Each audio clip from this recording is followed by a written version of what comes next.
নবম শ্রেণীর সকল ছাত্রছাত্রীকে জানাই আমাদের চ্যানেলে স্বাগত।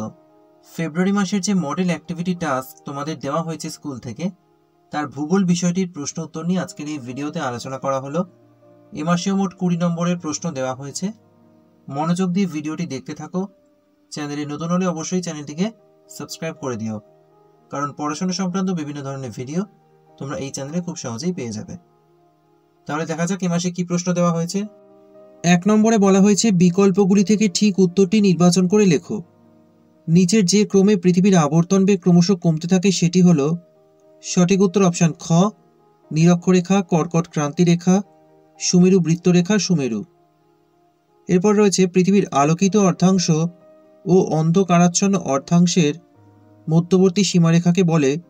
সঠিক উত্তর হবে অপশন গ, ছায়াবৃত্ত। এরপর রয়েছে ঠিক জোড়াটি নির্বাচন করো। এক্ষেত্রে সঠিক জোড়া হবে অপশন ঘ, 21 জুন উত্তর অয়নান্ত দিবস।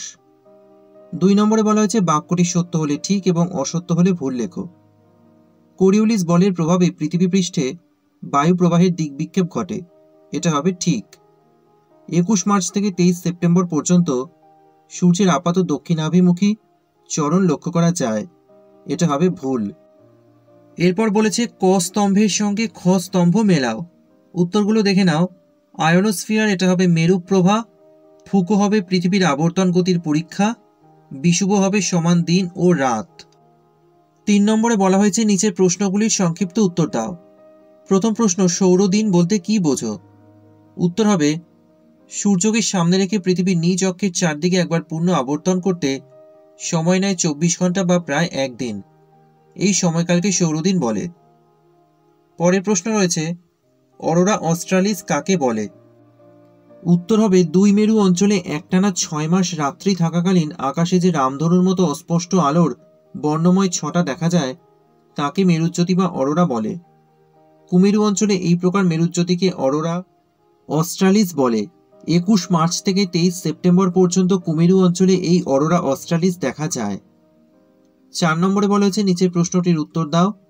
ঋতু পরিবর্তনের ক্ষেত্রে পৃথিবীর অক্ষের হেলানো অবস্থানের প্রভাব সর্বাধিক। ভৌগোলিক কারণ ব্যাখ্যা করো। উত্তর দেখে নাও। পৃথিবীর 66.5 ডিগ্রি কোণে হেলে থাকার ফলে পরিক্রমণের সময় কখনো উত্তর গোলার্ধ সূর্যের দিকে হেলে পড়ে, আবার কখনো দক্ষিণ গোলার্ধ সূর্যের দিকে হেলে পড়ে। যখন উত্তর গোলার্ধ সূর্যের দিকে হেলে পড়ে তখন সেখানে গ্রীষ্মকাল সৃষ্টি হয়। এই সময় দক্ষিণ গোলার্ধ সূর্য থেকে দূরে থাকায় সেখানে শীতকাল বিরাজ করে। আবার যখন দক্ষিণ গোলার্ধ সূর্যের দিকে হেলে পড়ে তখন দক্ষিণ গোলার্ধে গ্রীষ্মকাল ও উত্তর গোলার্ধে শীতকাল সৃষ্টি হয়। সূর্য যখন নিরক্ষরেখার উপর লম্বভাবে কিরণ দেয় তখন পর্যায়ক্রমে শরৎকাল ও বসন্তকাল দেখা যায়। এরপর 5 নম্বরে আরও একটি প্রশ্ন দেওয়া হয়েছে, দেখে নাও। পৃথিবীর আবর্তন গতির প্রমাণস্বরূপ যে কোনো দুটি পরীক্ষা চিত্রসহ ব্যাখ্যা করো। এবার উত্তর দেখে নাও। পৃথিবীর আবর্তন গতির সাপেক্ষে দুটি প্রমাণ, এটা লিখে হাইফেন দেবে। প্রথমে লিখতে পারো নিশ্চল বায়ুতে প্রস্তর খণ্ডের পরীক্ষা। নিশ্চল বায়ুতে কোনো উঁচু স্থান থেকে একটি পাথরখণ্ড নিচে ফেলে দিলে পাথরখণ্ডটি ওপর থেকে নিচে সরাসরি উল্লম্বভাবে না পড়ে সামান্য পূর্ব দিক ঘেঁষে মাটিতে পড়ে। পৃথিবী পশ্চিম থেকে পূর্বে আবর্তন করে বলেই এটি ঘটে। ফ্রান্সের বুলো ও জার্মানির হামবুর্গ শহরে প্রায় 250 ফুট উঁচু থেকে নিক্ষিপ্ত প্রস্তর খণ্ড 8.4 মিলিমিটার পূর্ব দিকে সরে মাটিতে পতিত হয়।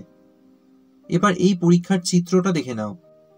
প্রথম প্রমাণটা লেখার পর এই চিত্রটা কিন্তু তোমরা খাতায় এঁকে নেবে।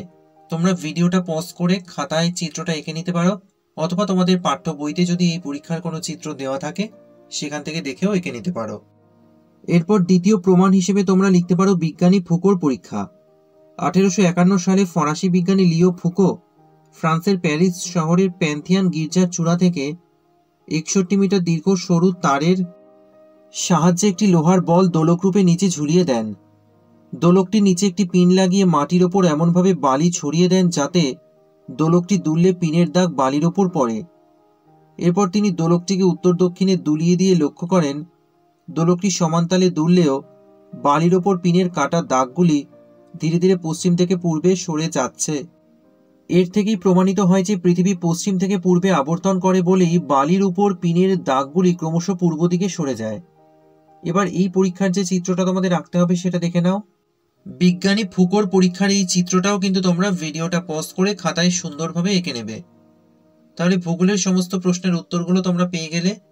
ভিডিওটা ভালো লাগলে একটা লাইক করে দিও, ভিডিওটি শেয়ার করো। পড়াশোনা সংক্রান্ত এই জাতীয় আরও ভিডিও পাওয়ার জন্য অবশ্যই চ্যানেলটিকে সাবস্ক্রাইব করে রাখো।